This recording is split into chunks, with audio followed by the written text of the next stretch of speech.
ನಮಸ್ತೆ ಎಲ್ಲರಿಗೂ ಸ್ವಸ್ತಿಸ್ ಕಿಚನ್ಗೆ ಸ್ವಾಗತ. ಯುಗಾದಿ, ವಿಷು ಇದೆಲ್ಲ ಹಬ್ಬ ಎಲ್ಲ ಬಂತಲ್ಲ. ನಮ್ಮಲ್ಲಿ ಹಬ್ಬಗಳಿಗೆಲ್ಲ ಮೂಡೆ ಕೊಟ್ಟಿಗೆ ಅಂತೇಳಿ ಮಾಡ್ತೇವೆ. ಹಾಗೆ ನಾನಿವತ್ತು ಬಾಳೆ ಎಲೆಯಲ್ಲಿ ಕೊಟ್ಟಿಗೆ ಮಾಡೋದು. ಒಳ್ಳೆ ಅಗಲವಾದ ಬಾಳೆ ಎಲೆ ಆದರೆ ಕೊಟ್ಟಿಗೆ ಒಳ್ಳೆಯದಾಗ್ತದೆ. ಅದರೊಳಗಡೆ ಹಿಟ್ಟು ಹಾಕಿ ಬೇಯಿಸ್ಲಿಕ್ಕೆ ಉಂಟಲ್ವಾ. ನಾನು ಕೊಟ್ಟಿಗೆಗೆ 4 ಕಪ್ಪಷ್ಟು ಇಡ್ಲಿ ಅಕ್ಕಿ ಮತ್ತು 2 ಕಪ್ಪಷ್ಟು ಉದ್ದಿನ ಬೇಳೆಯನ್ನು ಚೆನ್ನಾಗಿ ತೊಳೆದು 5ರಿಂದ 6 ಗಂಟೆವರೆಗೆ ನೀರಲ್ಲಿ ನೆನೆಸಿಟ್ಟಿದ್ದೆ. ಈಗ ಇದನ್ನು ಮಿಕ್ಸಿ ಜಾರಿಗೆ ಹಾಕಿಕೊಂಡು ಸ್ವಲ್ಪ ನೀರು ಹಾಕಿ ರುಬ್ಬಿಕೊಳ್ಬೇಕು. ತುಂಬ ನುಣ್ಣಗೆ ಆದರೆ ಕೊಟ್ಟಿಗೆ ಒಳ್ಳೆಯದಾಗೋದಿಲ್ಲ. ತರಿತರಿಯಾಗಿ ರುಬ್ಬಿಕೊಳ್ಬೇಕು. ಬಾಂಬೆ ರವೆಯಷ್ಟು ತರಿತರಿಯಾಗಿ ರುಬ್ಬಿದರೆ ಸಾಕು. ರುಬ್ಬಿಕೊಂಡ ಹಿಟ್ಟನ್ನು ಒಂದು ದೊಡ್ಡ ಪಾತ್ರೆಗೆ ಹಾಕಿ ಸ್ವಲ್ಪ ನೀರು ಸೇರಿಸಿ ರುಬ್ಬಿದೆಲ್ಲ ಹಿಟ್ಟನ್ನು ಚೆನ್ನಾಗಿ ಬೆರೆಸಿಕೊಳ್ಬೇಕು. ಇದನ್ನಿನ್ನು 7-8 ಗಂಟೆಗಳಷ್ಟು ಹೊತ್ತು ಹುಳಿ ಬರಲಿಕ್ಕೆ ಇಡಲಿಕ್ಕೆ ಉಂಟು. ಹಾಗಾಗಿ ಇದನ್ನು ದೊಡ್ಡ ಪಾತ್ರೆಗೆ ಹಾಕಿದ್ರಾಯಿತು. ಹುಳಿ ಬಂದಾಗ ಹಿಟ್ಟು ಮೇಲೆ ಬರ್ತದೆ. ಹಾಗಾಗಿ ದೊಡ್ಡ ಪಾತ್ರೆಯಲ್ಲಿ ಹಿಟ್ಟು ಹಾಕಿದರೆ ಒಳ್ಳೆಯದು. ಮತ್ತು ಇದಕ್ಕೆ ನಾವು ಉಪ್ಪನ್ನು ಬಾಳೆ ಎಲೆಗೆ ಎರಿತೀವಲ್ಲ, ಅದರ ಮೊದಲು ಹಾಕಿಕೊಂಡ್ರೆ ಸಾಕಾಗುತ್ತೆ. ಈ ರೀತಿಯಾಗಿ ಚೆನ್ನಾಗಿ ಬೆರೆಸಿಕೊಂಡಿಟ್ರೆ ಆಯಿತು. ಹಿಟ್ಟಿನ ಹದ ಈ ರೀತಿಯಾಗಿ ಉಂಟು. ಈ ರೀತಿಯಾಗಿ ಗಟ್ಟಿಯಾಗೇ ಬೇಕು. ಹಿಟ್ಟನ್ನು ಜಾಸ್ತಿ ನೀರಾಗಿ ರುಬ್ಬೇಡಿ. ಹಿಟ್ಟು ಸ್ವಲ್ಪ ಗಟ್ಟಿಯಾಗಿ ರುಬ್ಬಿಕೊಳ್ಬೇಕು. ಹುದುಗಿದಾಗ ಹಿಟ್ಟು ಕೂಡ ಹತ್ತಿಯ ರೀತಿಯಲ್ಲಿ ಬರ್ತದೆ. ಹಾಗೆ ಕೊಟ್ಟಿಗೆ ಕೂಡ ಸಾಫ್ಟಾಗಿ ಬರ್ತದೆ. ಒಳ್ಳೆ ಮೆದುವಾಗಿ ತಿನ್ನಲಿಕ್ಕೆ ಕೂಡ ಒಳ್ಳೆ ರುಚಿಯಾಗಿರ್ತದೆ. ಇನ್ನಿದ್ದನ್ನು ಹೀಗೆ ಮುಚ್ಚಿಟ್ಟು 7ರಿಂದ 8 ಗಂಟೆ ಹುಳಿ ಬರಲಿಕ್ಕೆ ಇಡಬೇಕು.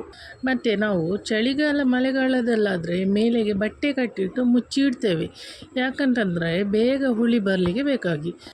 ಈಗ ಮತ್ತೆ ಬೇಸಿಗೆ ಆದ ಕಾರಣ ನಾವು ಒಂದು ಪ್ಲೇಟನ್ನು ಮುಚ್ಚಿಟ್ಟು ಹೀಗಿಟ್ಟರೆ ಸಾಕು. ಕೊಟ್ಟಿಗೆ ಕಟ್ಟಲಿಕ್ಕೆ ಬೇಕಾದ ಬಾಳೆ ಎಲೆಯನ್ನೆಲ್ಲ ಒಲೆ ಮೇಲೆ ಬಾಡಿಸಿಟ್ಟಿದ್ದೇನೆ. ಇದು ಸರಿಯಾಗಿ ಬಾಡಿಸಿಕೊಳ್ಬೇಕು. ಇದನ್ನು ಮಡಿಚಲಿಕ್ಕುಂಟು.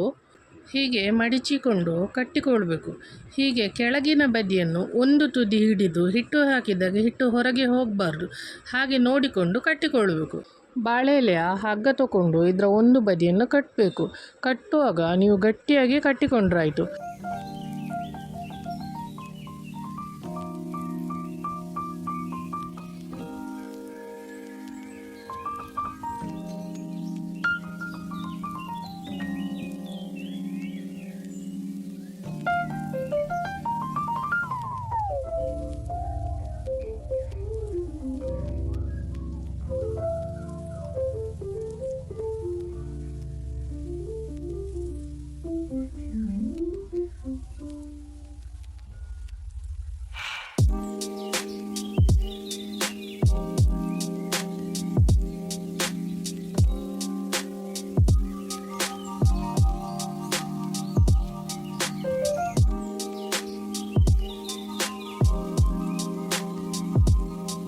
ಹಿಟ್ಟು ಹೊರ ಹೋಗಬಾರ್ದು. ಹಾಗೆ ಕಟ್ಟಿದ್ರಾಯಿತು. ಈಗ ಎಲ್ಲ ಕಟ್ಟಿ ಆಯಿತು.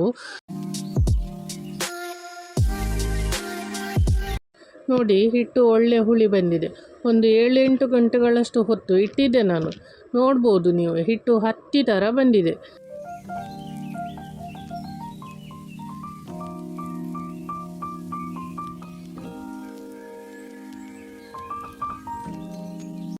ಈಗ ರುಚಿಗೆ ಬೇಕಾದಷ್ಟು ಉಪ್ಪು ಹಾಕ್ಕೋಬೇಕು. ಈಗ ಇದನ್ನೊಮ್ಮೆ ಒಂದು ಸಲ ಚೆನ್ನಾಗಿ ಮಿಕ್ಸ್ ಮಾಡ್ಕೋಬೇಕು.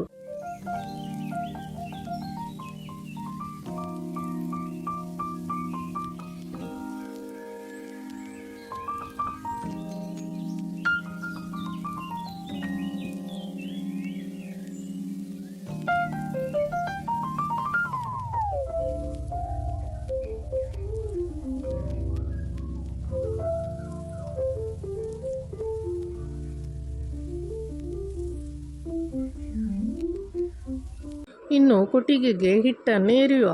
3/4 ಭಾಗದಷ್ಟು ಹಿಟ್ಟನ್ನು ಹಾಕಿಕೊಳ್ಬೇಕು. ಮತ್ತು ನಾವಿದಕ್ಕೆ ಮೇಲೆ ಕೂಡ ಕಟ್ಟಲಿಕ್ಕುಂಟು. ಕೆಳಬದಿ ಕಟ್ಟಿದ ಹಾಗೆ ಮೇಲ್ಭಾಗವನ್ನು ಕೂಡ ಗಟ್ಟಿಯಾಗಿ ಕಟ್ಟಿಕೊಳ್ಬೇಕು.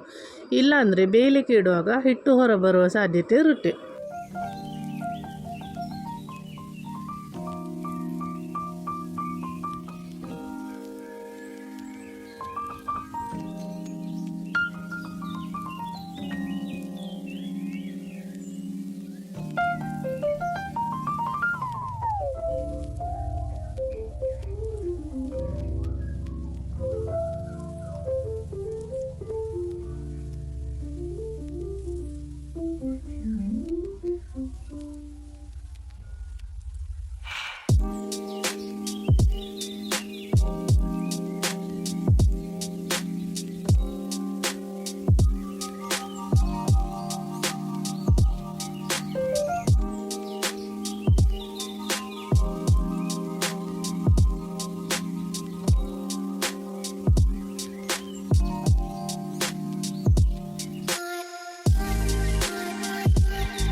ಈಗ ಎಲ್ಲ ಕೊಟ್ಟಿಗೆದು ಕಟ್ಟಿಯಾಗಿದೆ. ಇನ್ನಿದನ್ನು ಇಡ್ಲಿ ಪಾತ್ರೆಗೆ ನೀರು ಹಾಕಿ ಕೊಟ್ಟಿಗೆಯನ್ನು 3/4 ಗಂಟೆ ಮೀಡಿಯಂ ಫ್ಲೇಮಲ್ಲಿ ಬೇಯಿಸ್ಕೊಳ್ಬೇಕು. ಈಗ ಇದು ರೆಡಿಯಾಗಿದೆ. 3/4 ಗಂಟೆಯಷ್ಟು ಆಯಿತು. ಇದು ಬೆಂದಿರ್ಬೋದು ನೋಡಿ, ಈ ರೀತಿಯಾಗಿ ಆಗಿದೆ. ಇದು ಸ್ವಲ್ಪ ತಣ್ಣಗಾಗಲಿ. ಇನ್ನಿದನ್ನು ಬಿಡಿಸ್ಕೊಳ್ಳುವ. ಒಳ್ಳೆ ಪರಿಮಳ ಬರ್ತಾ ಉಂಟು ಕೊಟ್ಟಿಗೆ. ಎಲೆಯಲ್ಲೇ ಬೆಂದ ಕೊಟ್ಟಿಗೆ ಉಂಟಲ್ವಾ, ಭಾರಿ ಒಳ್ಳೆಯದಾಗ್ತದೆ. ಇದನ್ನೆಲ್ಲ ಬಿಡಿಸುವ.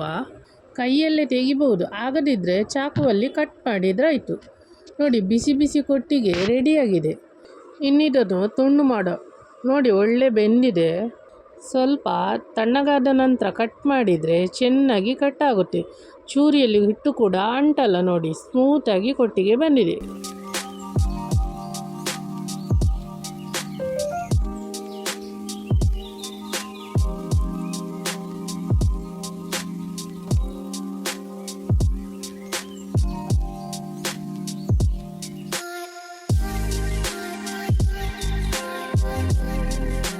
ಇದನ್ನು ಕೋರಿಗಸಿಯೊಂದಿಗೆ ಸರ್ವ್ ಮಾಡ್ತಾ ಇದ್ದೇನೆ. ಕೋರಿಗಸಿ ರೆಸಿಪಿ ಡಿಸ್ಕ್ರಿಪ್ಷನಲ್ಲಿ ಹಾಕಿದ್ದೇನೆ. ಕೋರಿಗಸಿ ಇದಕ್ಕೆ ಬೆಸ್ಟ್ ಕಾಂಬಿನೇಷನ್. ಹಬ್ಬಕ್ಕೆ ನೀವು ಮಾಡಿ ನೋಡಿ, ಹೇಗೆ ಬಂದಿದೆ ತಿಳಿಸಿ. ನಿಮಗೆ ಈ ವಿಡಿಯೋ ಇಷ್ಟ ಆದಲ್ಲಿ ಲೈಕ್ ಮಾಡಿ, ಶೇರ್ ಮಾಡಿ, ಹಾಗೆ ಕಮೆಂಟ್ ಮಾಡಿ ತಿಳಿಸಿ. ಹಾಗೆ ನನ್ನ ಚಾನಲ್ಗೆ ಸಬ್ಸ್ಕ್ರೈಬ್ ಮಾಡೋದನ್ನು ಮರಿಬೇಡಿ. ಮುಂದಿನ ವಿಡಿಯೋದಲ್ಲಿ ಸಿಗೋಣ. ಧನ್ಯವಾದಗಳು.